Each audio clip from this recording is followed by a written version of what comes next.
اس imported حکومت کے ہر بندے، مفتاح اسماعیل نے کہا کہ IMF کی بات ماننا آئین پاکستان میں نہیں لکھا، جنوری کی بات نہیں۔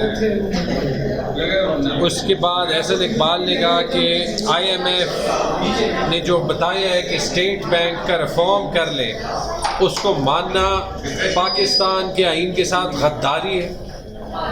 مریم نواز کی سٹیٹمنٹس ہیں، انہوں نے کہا بلکہ جب ان کی حکومت آ چکی تھی کہ اگر IMF نے ہمیں کہا کہ قیمتیں زیادہ کر دیں تو ہم حکومت چھوڑ دیں گے، یہ نواز شریف کا آرڈر ہے۔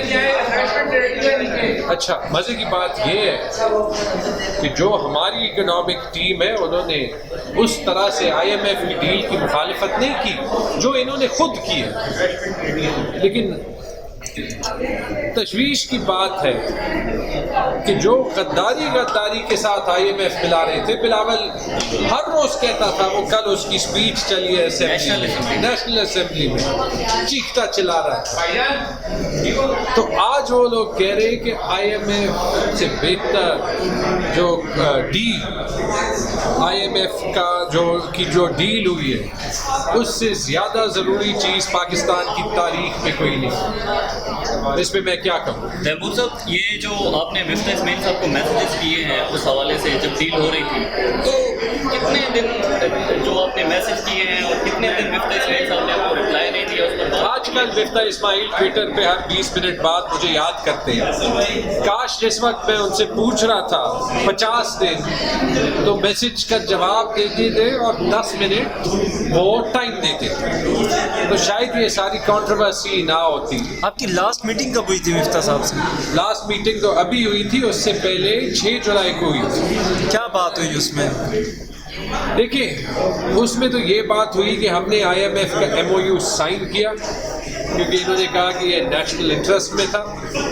ہم نے 24 گھنٹے کے اندر ان کو دیا۔ انہوں نے ایک کاغذ بھیجا کہ ہم جلد سے جلد آپ کو سنیں گے اور آپ کے مسئلے حل کریں گے۔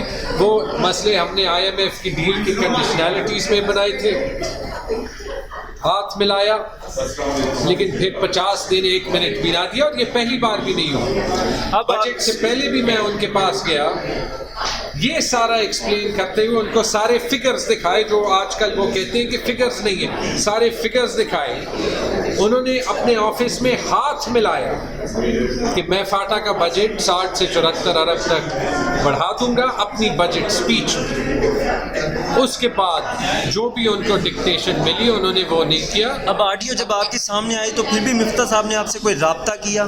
دیکھیں، میں آڈیو پہ بات نہیں کرنا چاہتا کیونکہ ایک اصول ہے، اس ملک میں قانون ہونا ہے، اس قانون میں کسی کی وائر ٹیپنگ کرنا آپ کو پتہ ہے ایک سنگین جرم ہے، ٹھیک ہے، لیکن جو خط ہے اس خط کو میں اون کرتا ہوں۔ یہ ڈیل ہونے سے پہلے میں نے کہا، جب یہ کہہ رہے تھے کہ IMF کی ڈیل کو خطرہ ہوگا، ان کا کوئی خطرہ نہیں ہوگا، لیکن جو 90 ارب روپے کا خسارہ ہے خیبر پختونخوا، اور اسی طرح کا امپیکٹ پنجاب میں بھی ہوگا، سندھ میں بھی ہوگا، بلوچستان میں بھی ہوگا، کیونکہ یہ جو سیلاب آئے ہیں 10 ارب ڈالر کے آئے ہیں، تو اس کے بعد ہمیں بیٹھنا پڑے گا، اور یہ بات ابھی وہ خود بھی پڑھ رہے ہیں۔ سر، آڈیو جو ہے وہ جعلی ہے؟